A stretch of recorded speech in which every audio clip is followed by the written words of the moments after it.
Саламатсыздарбы. Эмесе Ошондо программасы.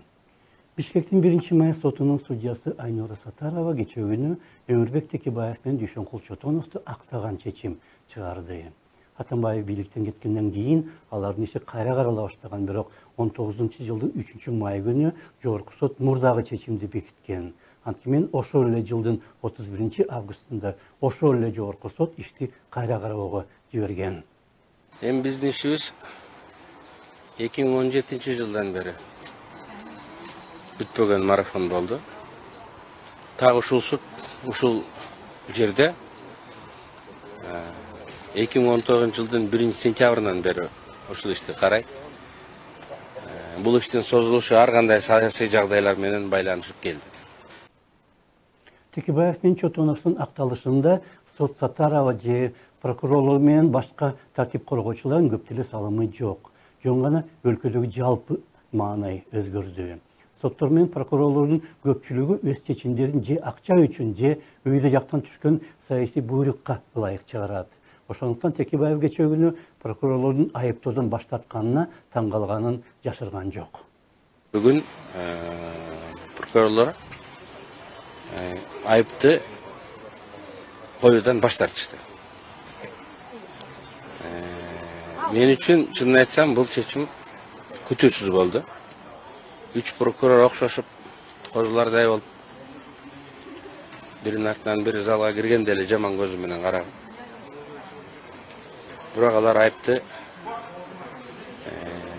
угузуудан баш тартышты, анткени далилдер жок деп айтты. Өлкөдөгү жалпы маанай болсо, соттордун жалпы жыйынында 5-март күнү президент чыгып сүйлөп, качанкыга чейин соттор мыйзамсыз чечим чыгарат дегенден кийин өзгөрө баштады. Ага чейин Текебаев менен Чотоновдун ишин канча ар башка сот караса дагы, далилдер жок болгонуна карабай, чечимди өзгөртө алган эмес алар. Кайра кароого жиберилгенден кийин болсо, райондук сот 1,5 жылдан бери ишти созуп келген. Урматтуу судьялар, болду го дейм эми, мыйзамды туу тутуп, акыйкат таза иштегилечи, коркпогулачы мен суранам силерден. Бүгүндөн баштап мен өзүм сиздерди коргоп, сиздерди көз карандысыздыктын кепили болуп берейин. Сиздер болгону кайраттуу болуп, эрктүүлүгүңөрдү көрсөтүп, кандай гана кийлигишүү менен басым болбосун, каршылык кылып бекем туруп бергиле. Качанга чейин ар нерселерден коркуп, ушинтип жүрө бересиңер.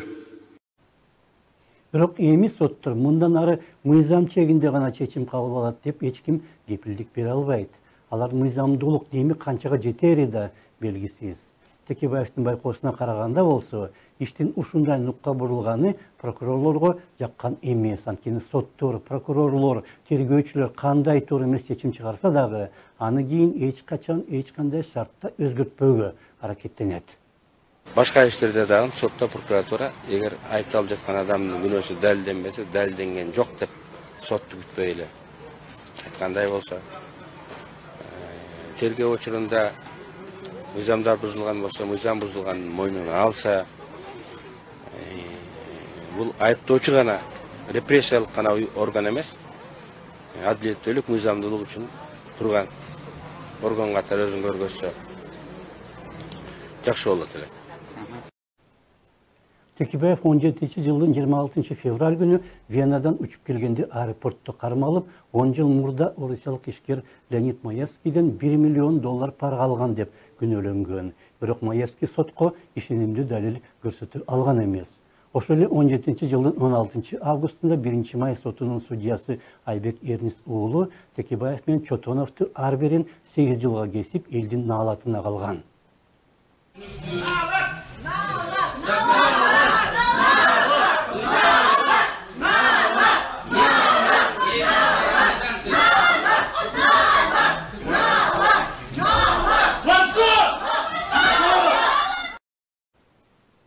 Бирок наалат менен анткорлукту азыркы соттор түшүнбөй деле калды.